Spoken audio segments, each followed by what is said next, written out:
I was recently asked to make a tutorial for the Heis method of solving the Rubik's Cube, and I don't remember this method too well.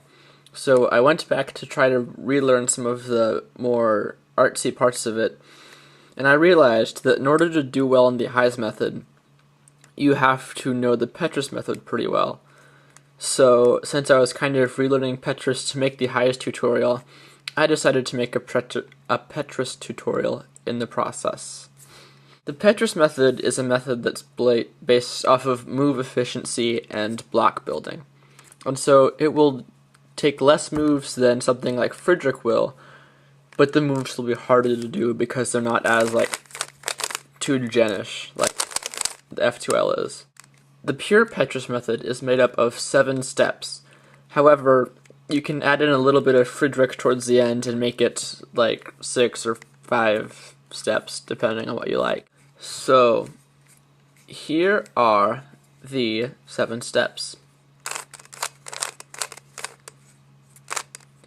First, make a 2x2x2 block.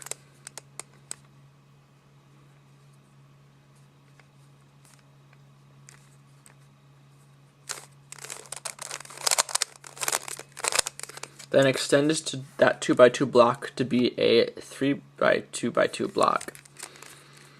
Then you reorient the edges, which is called in this method fixing bad edges.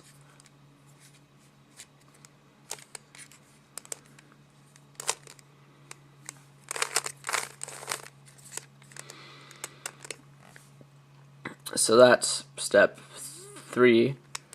Step 4 is complete the first 2 layers, which is essentially a 3x3x2 block.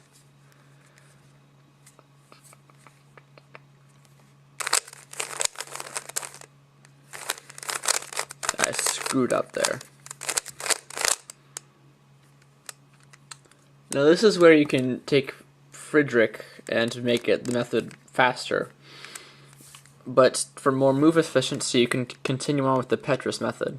In the Petrus method, first what you do is permute the corners, which you would do like this. Then you orient the corners using usually a 2-gen algorithm. Then you permute the edges. And that's the Petrus method. There's not really an easy way to learn how to do the Petrus method. It takes lots of practice to be able to see the connections on the cube very well. And so I can teach you some tips that will help the block building go faster, but it's not going to really be easy. You're going to have to just practice over and over again.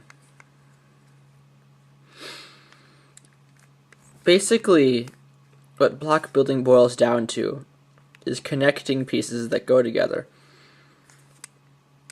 And so, take these 2 pieces for example.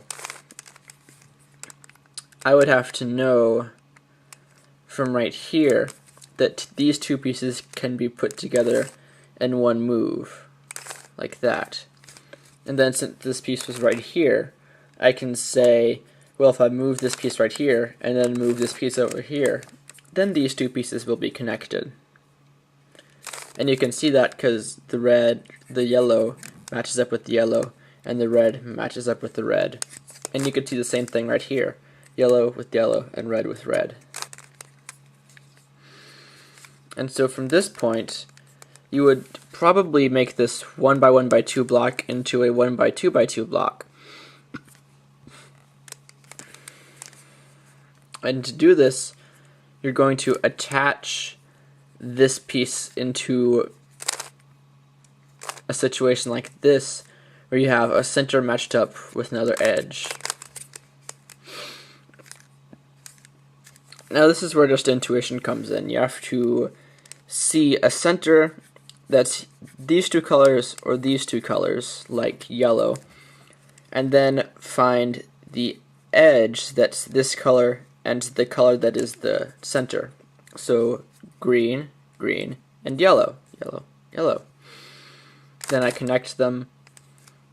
See this right here? It's still there. Well, it moved. You have to keep in mind that sometimes when you connect these pieces to the centers, this is going to move in the process.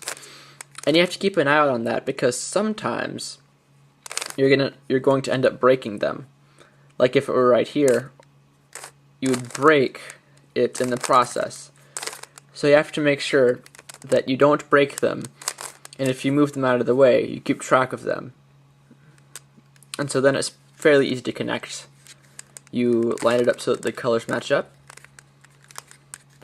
then move into place. So now you have a 1x2x2 block. And now, as you can probably guess, you're going to have to move this over here, where you'll have the red and green centers and a red and green edge piece in the middle. But that red and green edge piece isn't there yet, and it's usually pretty easy to move that into place. And you have your block.